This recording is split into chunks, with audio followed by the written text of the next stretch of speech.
শুরু করে আস্তে আস্তে এদিক। হ্যাঁ, তুমি ভিডিও নিচ্ছ, এটা দেখাই।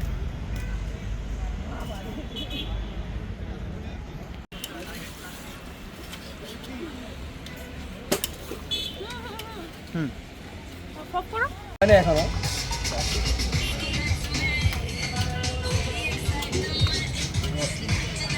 একটা লাড়ো তো, একটা লাড়ো লাড়ো লাড়ো।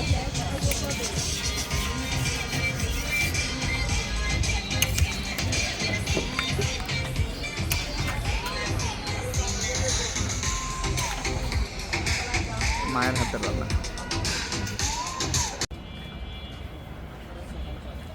এগুলা কি নান দিয়ে খায়? এগুলো পরোটা, লুচি, চাপসি, চিকেন রুটি, চাউল রুটি।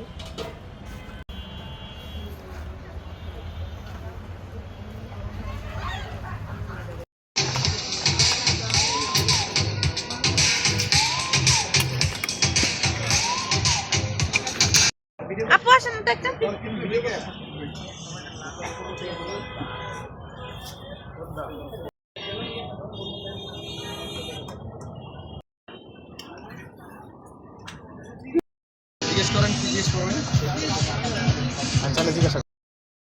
আসসালামু আলাইকুম আপু, আজকে একটা ছোট্ট ইন্টারভিউ নি। তারপরে আমগর যাই।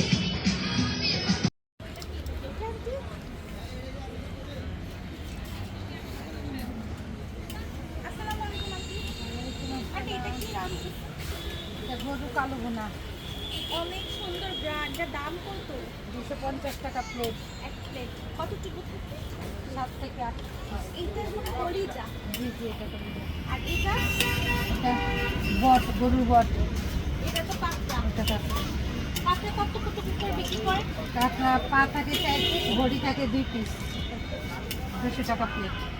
এইটা গরুর লাল বোনা। তারপরে এটা মনে হাঁসের মাংস। হাঁসের কালো বোনা। এটার দাম কত? 250 টাকা প্লেট। আর এটা মুরগির মাংস। না না, ওটাও হাঁসের লাল বোনা। লাল গুন, এটা চামড়া সহ। দুটোই চামড়া সহ। এটা হচ্ছে কালো বোনা, এটা হচ্ছে লাল বোনা। ওইটাও 250 টাকা, এটাও 250 টাকা। মানে কালো বোনাটা একটু মাংসটা নরম হয়, আর লাল বোনাটা মাংসটা একটু শক্ত থাকে, যে যেরকম পছন্দ করে আর কি।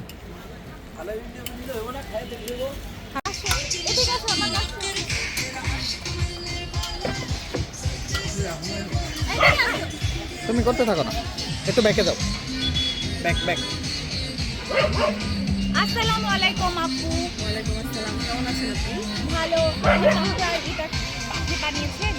এটা আমাদের মায়ের হাতে রান্না করো, তো আম্মু সব কিছু রান্না করে, আমি আম্মুর সাথে একটু হেল্প করি। একটু ব্যাকে ব্যাকে ব্যাকে ব্যাকে।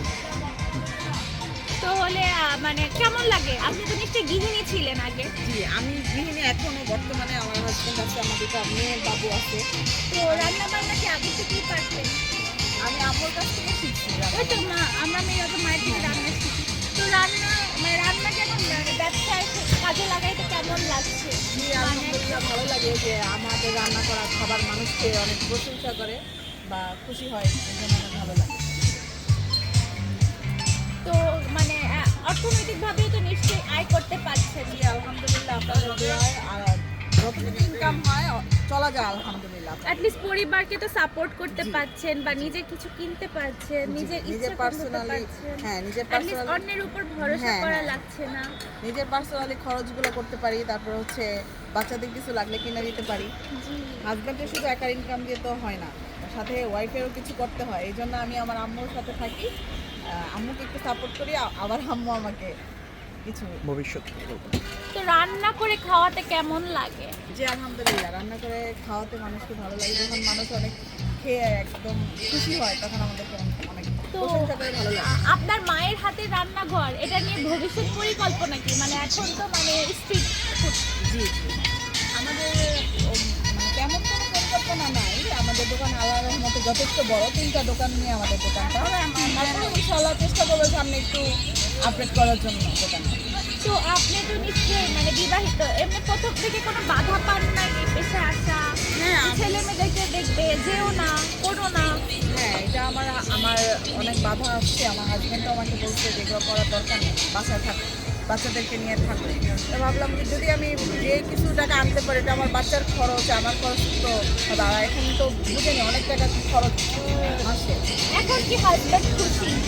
এখন হাজব্যান্ড খুশি হয়, হ্যাঁ হাজব্যান্ডও আসে, হাজব্যান্ডও আসে আমার সাথে সাথে, আমার হাজব্যান্ড আসে। শুক্রবার দিনে অনেক ক্রাউড থাকে, তখন আমার হাজব্যান্ড এসে আমাকে হেল্প করে। এমনি যারা এই পাশে আসলে তাদের উদ্দেশ্যে কি বলবেন? তাদের উদ্দেশ্যে একটা কথাই বলবো যে কাজ করে খাওয়াচ্ছে, মানে চাকরি করে খাওয়াচ্ছে, নিজে একটা বিজনেস করে খাওয়া অনেক ভালো। হ্যাঁ, নিজের উদ্যোক্তা। হ্যাঁ উদ্যোক্তা বলে কথা, মানে উদ্যোক্তা হলে কিছু করে খাওয়া ভালো, হালাল ভাবে। হালালভাবে কিছু করে খাওয়া ভালো। আচ্ছা, ধন্যবাদ। ঠিক আছে, চামচ টামচ দিবে না? Today I am representing my documentary topic that exploring how culinary skill enable homemaker economic empowerment and social transformation. My goal was to see how a simple kitchen skill traditionally confined to the home could become a ladder to become financial independence. But as I stepped to the pavement of Uttara Food Street, I realized that capturing this truth was going to be a battle of its own. I want to be transparent about the struggle I faced during the field work phase.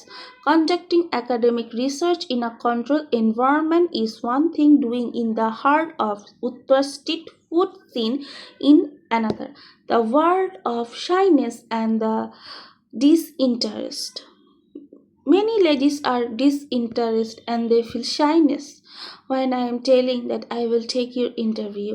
They rejected me directly at the beginning.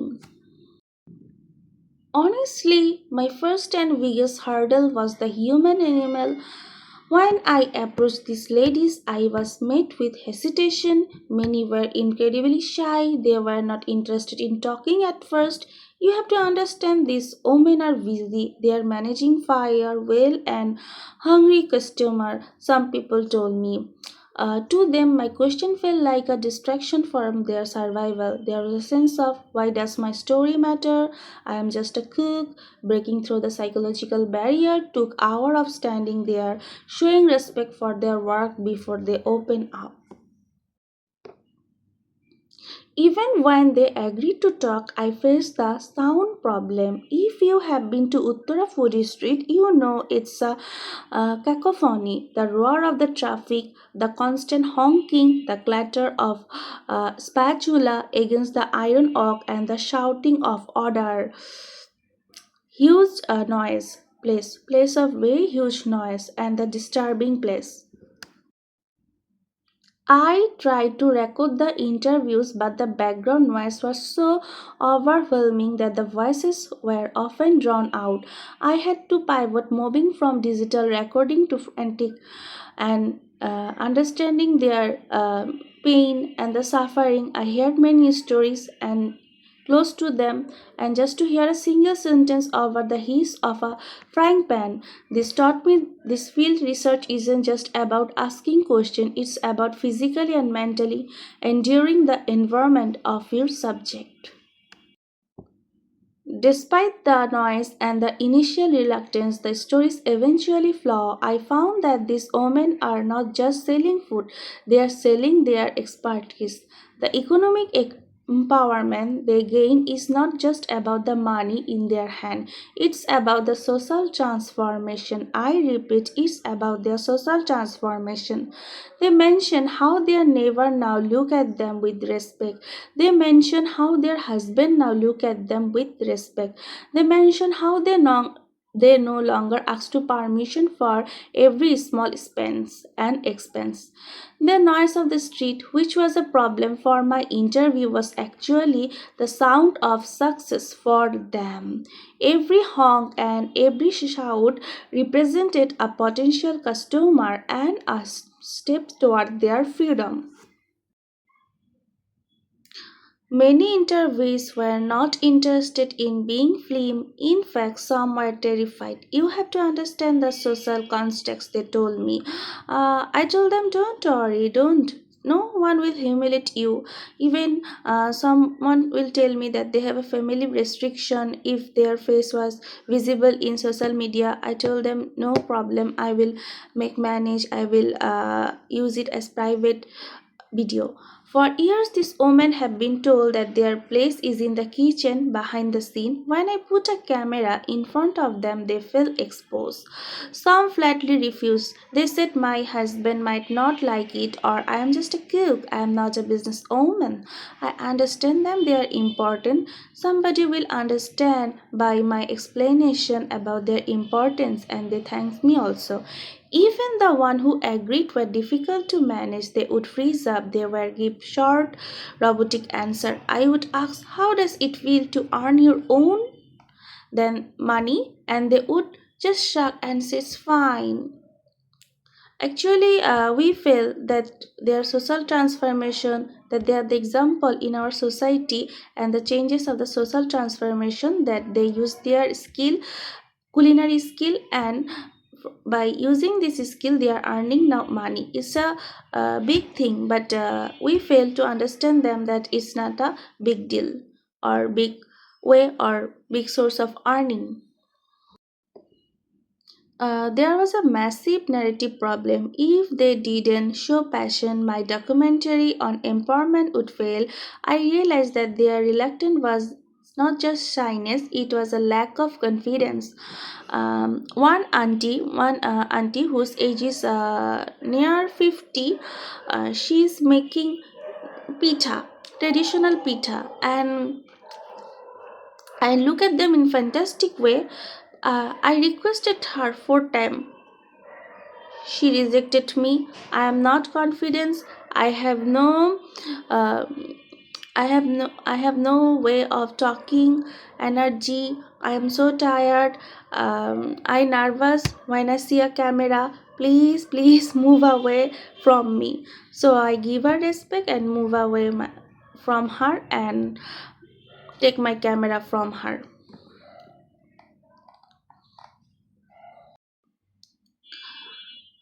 So empowerment started behind the scene. In the end, this process documentary proves that the final product is only half of the story. The Polish film you see is a result of hundreds of small victories. The Polish film or the Polish blog, what we have been seeing in Facebook or YouTube channel regularly, what we have seen. Actually, that's a edited. That's a cut of many shots, many noise pollution over a huge edited version. But that's the result of the hundred of small victories. It is the result of waiting out the irritating noise to get the one clear sentence. It is the result of convincing a shy homemaker that she is actually an economic powerhouse. So it is my message to understand them that that you are an economic powerhouse. Don't belittle yourself. Be confident, be proud of yourself. From your small culinary skill you are now making money. This project taught me that as a video maker or that as an interviewer, my field work is not just to pass record. My work is to solve problem too, and I will appreciate if we will get an environment where the story can survive the chaos. The topic was social transformation, but I think the biggest transformation happened on set. We transform a noisy, reluctant reality into a quite confident truth. In conclusion, this research was a lesson in humility. It showed me that the most powerful stories are often hidden behind layer of shyness and buried under the noise of a busy city. I learned that to understand economic empowerment, you have to be willing to stand in the smoke, endure the noise, wait for the moment when a person finally realizes their own worth. These ladies are not just homemakers, they are the quiet revolutionaries of. In conclusion, this research was a lesson in humility. It showed me that the most powerful stories are often hidden behind layer of shyness buried under the noise of a busy city. I learned that to understand economic empowerment, you have to be willing to stand in the smoke, endure the noise, and wait for the moment when a person finally realizes their own worth. These ladies are not just homemakers, they are the quiet revolutionaries of Uttara and our Bangladesh society's home. So they are giving a message it is better doing something. Of course, it is better doing something rather than staying at home, is the perfect heartbeat of their speech. It captures the transition from being a passive observer of life to an active participant in the economy.